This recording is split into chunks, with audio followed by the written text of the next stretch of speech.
Macronutrients, or macros as you'll often hear them called, are nutrients that the body uses in relatively large amounts and therefore needs to receive daily. There are three main types of macronutrients: proteins, carbohydrates, and fats. Your body also requires micronutrients such as vitamins and minerals in smaller amounts. But the macronutrients provide your body with calories, which again are energy, and the building blocks of cellular growth, immune function, and overall repair. Here's what you need to know about macronutrients and why a balanced intake of these vital nutrients are necessary for optimum health and wellness. Each of the three primary macronutrients affects the body differently, so to make sure that you're getting the right amount of each macronutrient in your diet, it helps to understand the role each macro plays in your body. Carbohydrates are the body's preferred fuel source. Converting carbohydrates into immediately usable energy is easier for the body than converting fat or protein into fuel. When you consume carbohydrates, the food is converted into sugars that enter the bloodstream.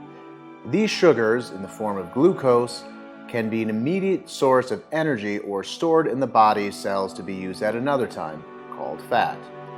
Carbohydrates can either be complex or simple.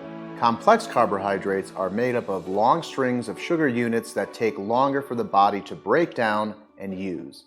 Complex carbs have a more steady impact on blood glucose levels. Typically, these are the types of carbs you want when you are trying to lose weight: oats, quinoa, etc. Simple carbohydrates are made up of either one or two sugar units and can be broken down fairly quickly into the body.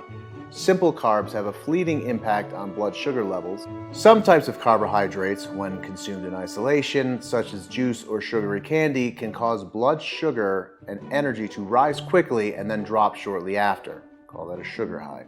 Simple carbohydrates you should try to avoid when trying to lose weight. Things like white bread, white rice, sugar, honey, etc.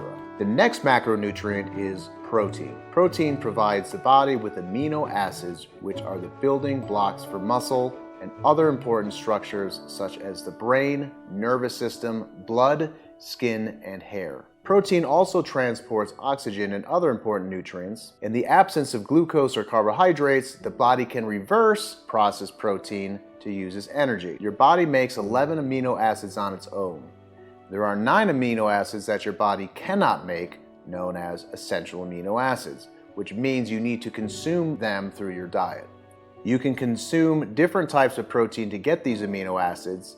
Complete proteins provide all the amino acids your body needs in the appropriate amounts.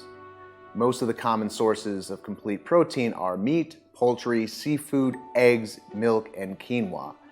Incomplete proteins provide some, but not all, of the amino acids you need. Many plant-based proteins are incomplete proteins.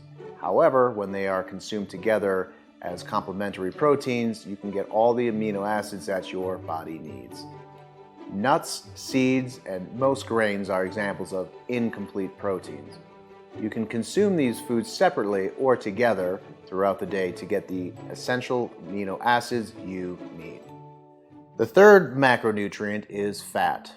People tend to avoid fat in their diets, but dietary fat plays an important role in the body. Fat provides an important source of energy in times of starvation or caloric deprivation.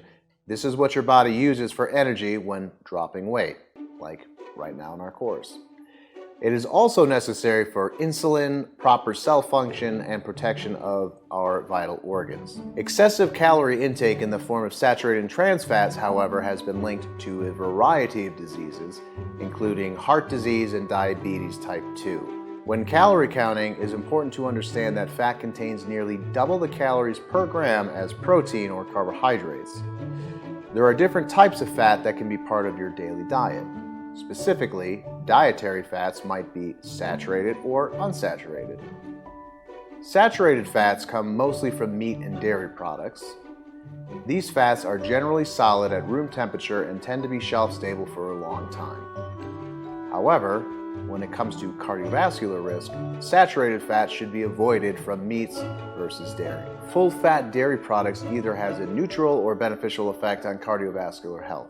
Unsaturated fats include two other types of fats: monounsaturated, and polyunsaturated fats. Unsaturated fats come from plant sources and fortified foods such as eggs and dairy, as well as fish, seaweed, and grass-fed animal products. These fats are generally liquid even when refrigerated and have a shorter shelf life than saturated fat. These are the type of fats that are good for you, like eggs, nuts. These are what they call healthy fats. When saturated fats in a person's diet are replaced with poly or monounsaturated fats, it can decrease the risk of certain diseases including heart disease, stroke, and type 2 diabetes.